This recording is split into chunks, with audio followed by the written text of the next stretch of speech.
పాలస్తీనాలో ఉన్నటువంటి గాజా అక్కడ దాని మీదన ఇజ్రాయెల్‌తో జెప్పి, ఇజ్రాయెల్‌కి ఆయుధాలిచ్చి, ఇజ్రాయెల్‌కి ఆర్థిక సాయం జేసి, దాని చేత గాజాని బూడిద బూడిద చేసాం. వేల కిలోమీటర్ల ప్రదేశం సర్వనాశనం చేసాం.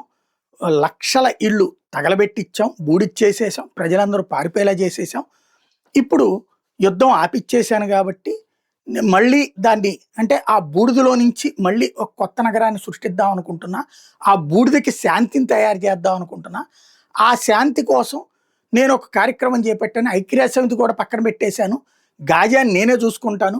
గాజా శాంతి కమిటీకి నేనే ఒక అధ్యక్షుడిగా ఒక కమిటీని వేసేసాను. దాంట్లో బ్రిటన్ మాజీ ప్రధానో లేకపోతే ఇంకోడినో పెట్టేశాను. ఓ 10 మందిని. మేమందరం కలిపి ఒక కమిటీ వేస్తాం. నువ్వు $100 బిలియన్ ఇచ్చి గాజా శాంతి కోసం వచ్చి మా గ్రూప్‌లో చేరు నాయనా అని నరేంద్ర మోడీకి లేఖ రాశాడు ట్రంప్. పాకిస్తాన్ ప్రధానమంత్రికి కూడా రాశాడు. అంటే ఇక్కడ పోటీ అనమాట. పాకిస్తాన్ చేరుద్దాం, మనం చేరుద్దాం. మొదటి 3 ఏళ్ళు అందులో ఉచితమట. ఆ తర్వాత ఏడాది $100 బిలియన్ డబ్బులు ఇచ్చి సభ్యత్వం ఉండాలట. అందులో ఉంచుకోవాలో ఉంచుకోకూడదు డిసైడింగ్ ఫ్యాక్టర్ కూడా ట్రంపేనట. వెర్రి తలకెక్కితే రోకలి తలకి చుట్టుకున్నాడు వెనకటికొకడు అన్నటువంటి పరిస్థితిలో ఉంది. మనం పాలస్తీనా విషయంలో మనకు ఒక దరిద్రం ఉంది.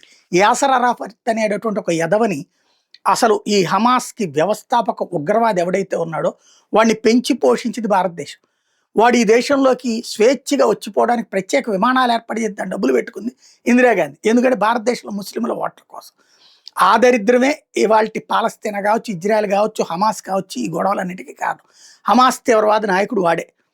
ఆ దరిద్రం నుంచి దాంతోపాటు మనకి దశాబ్దాలుగా కాదు శతాబ్దాలుగా అండగా నిలుస్తున్నటువంటి ఇజ్రాయెల్‌ని పక్కన పెట్టి తీసుకెళ్ళి ఆ పాలస్తీనాకి మద్దతు ఇచ్చినటువంటి దరిద్రం ఆనాడు విదేశాంగ విధానంలో మనం మార్పు చేసుకున్నదల్లా ఒకటే. పాలస్తీనా కోసం ఇజ్రాయెల్‌ని దూరం పెట్టేవాళ్ళు కాంగ్రెస్ వాళ్ళు. ఇప్పుడు పాలస్తీనాకి మద్దతు ఇస్తాం. అదే సందర్భంలో ఇజ్రాయెల్‌కి మద్దతు ఇస్తున్నాం మనం. అంటే అలైన విదేశాంగ విధానం పాటిస్తున్నాం.